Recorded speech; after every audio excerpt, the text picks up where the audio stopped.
এখন আলোচনা করতে যাচ্ছি আমাদের সমাধি বিভাগের পরীক্ষা পদ্ধতিটি সম্পর্কে।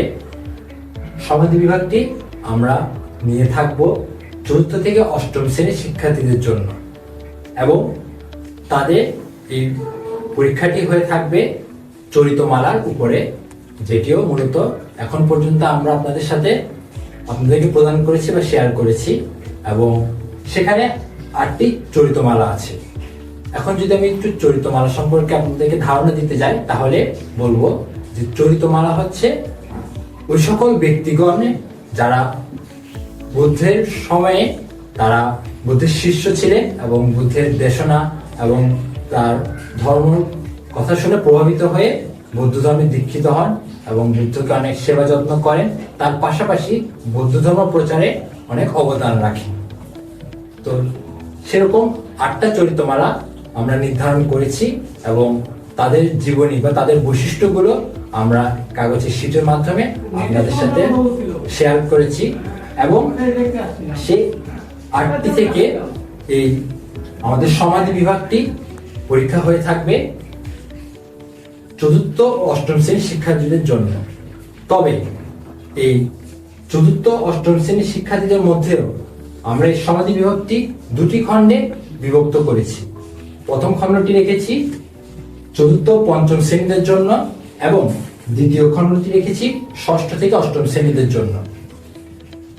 প্রথম খণ্ডটিতে চতুর্থ পঞ্চম শ্রেণীর শিক্ষার্থীগণ এই 4টি চরিতমালা থেকে তারা যে কোনো 3টি চরিতমালার বৈশিষ্ট্য বা জীবনীটি আমাদের যে প্রদান করা শীটটি রয়েছে সেখান থেকে যদি ভালো মতো একটু পড়ে বা আমাদের গার্জিয়ানদের মাধ্যমে তারা যদি একটু শুনে এটা গল্পের মতো করেও যদি তারা ধারণ করে, মূলত তাদের এতটুকুই ধারণা রাখতে হবে যে অমুক ব্যক্তি আছে, তাদের জীবনী হচ্ছে এমন এবং সেই জীবনীটি মূলত তাদের বৈশিষ্ট্যগুলো কেমন ছিল, তারা কেমন প্রভাব ফেলেছে এবং তারা কি কি কাজের মাধ্যমে আমাদের বৌদ্ধ ধর্মটি প্রচারে অবদান রেখেছে, তাদের মূলত তাদের বৈশিষ্ট্যগুলোকে চিনতে হবে, জানতে হবে, আর কিছু নয়।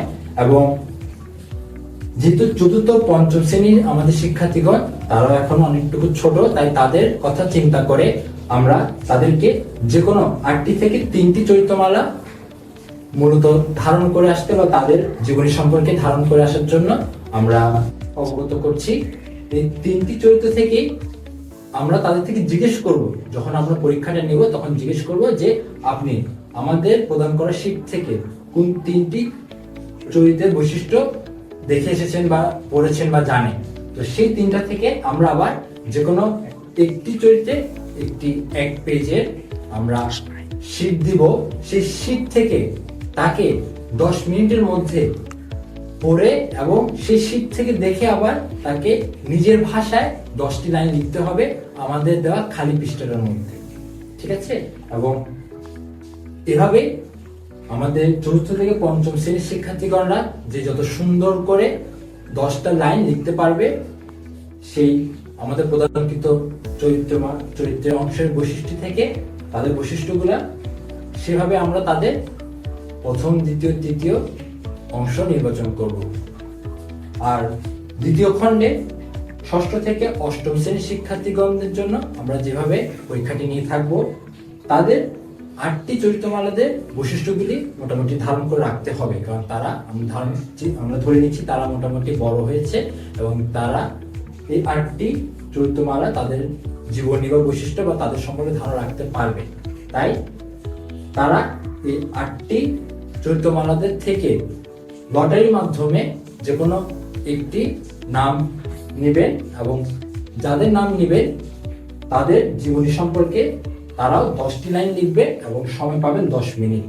কিন্তু তাদেরকে আমরা এক্সট্রা কোনো আলাদা এক পেজের শীট দিব না যেখান থেকে তারা আবার পড়তে পারবে।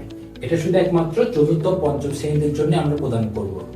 চতুর্থ পঞ্চম শ্রেণীদের জন্য তারা যে 3টা চরিত্রমালাদের জীবনীটি পড়ে এসেছে সেখান থেকে আমরা যে কোনো একটা নিজেদের মতো করে একজনের একটা শীট দিব, যেটার মধ্যেও আবার সেই তাদের বৈশিষ্ট্য লেখা আছে কিন্তু এক পেজের মধ্যেই থাকবে সেটা।